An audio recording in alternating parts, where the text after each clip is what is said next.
Okay, before we move on to the next set of notes, this website, you should find it familiar. We used it for our area of parallelogram previously. So now we're going to investigate how do we find the area of a trapezium. I'll provide this link inside the Google Classroom as well. So we've got two congruent, meaning two trapeziums that are exactly the same. Okay, so we've got the blue one, light green, and the orange one. The parallel sides, 3 cm, both 3 cm, and 7 cm, with the same perpendicular height of 4 cm. So our step, we need to rotate one trapezium and join it to the other one so that we form a parallelogram. So maybe let me work with the orange one. So just rotate it.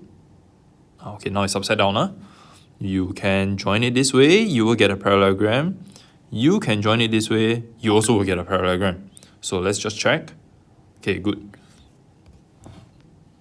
So we have formed a parallelogram. Now that we have a parallelogram, we want to find the area of this parallelogram. Okay, so this is kind of a revision of our previous set of notes. Imagine for a parallelogram, you need to chop out the triangle on one side, put it on the other side, so that you form a rectangle. And the area of this parallelogram, using a mental sums, will be 3 plus 7, that gives us 10. That's the base. And 10 multiplied by 4, which is the breadth. 10 times 4, we get 40.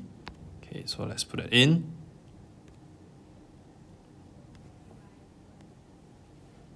Let's submit.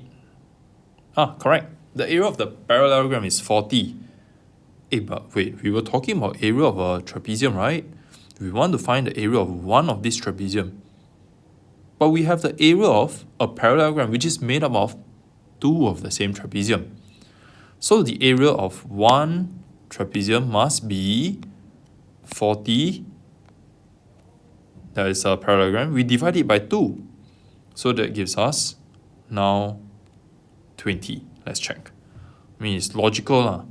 The answer should be correct. Oh yes, it is correct. So now we have identified the way to find area of a trapezium. Let's try the next question. Okay, so now instead of a trapezium with different dimensions given to you, we have a general case. The short length of the parallel side, let's call it A. The longer parallel side, let's call it B.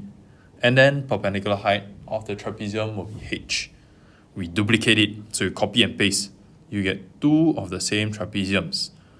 Now we want to rotate one of it, okay, upside down, and just join. This time we'll get a parallelogram again. Earlier on I put it here, right? But this time I put it here. There's no difference. It is still a parallelogram with the same area. So let's check. Yes, we have formed the parallelogram, and now we want to write a formula for the area of this parallelogram.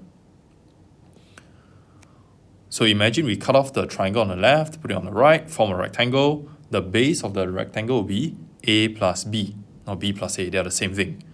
The height of the rectangle that you formed will be H. So our formula that we have come up with will be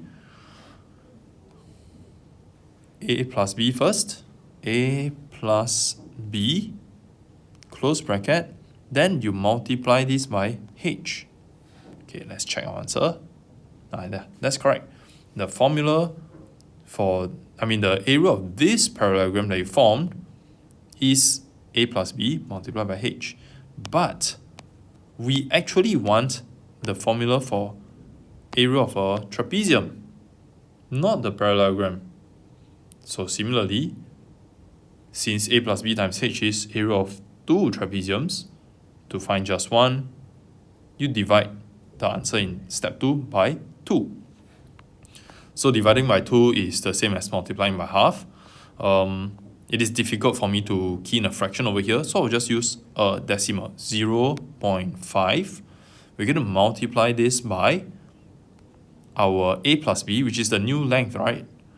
The new base, A plus B, and we multiply this by the height. And that should give us the area of the trapezium. Okay, so in summary, if you look back at the original question, compare it with your area of the trapezium you have just discovered. We can summarize it to be area of trapezium is half times the sum of the parallel sides. Go back to this. What was the parallel sides? What were the parallel sides of one trapezium?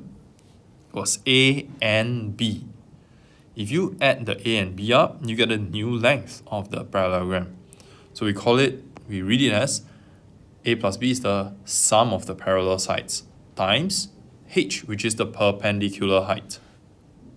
So let's take a look at the next question. Okay, so this is our trapezium. There are a few things we need to do. Number one, you can choose to memorize the formula. Half times sum of parallel sides times the perpendicular height. That's one way. The other way is to practice duplicating the trapezium. Form a parallelogram.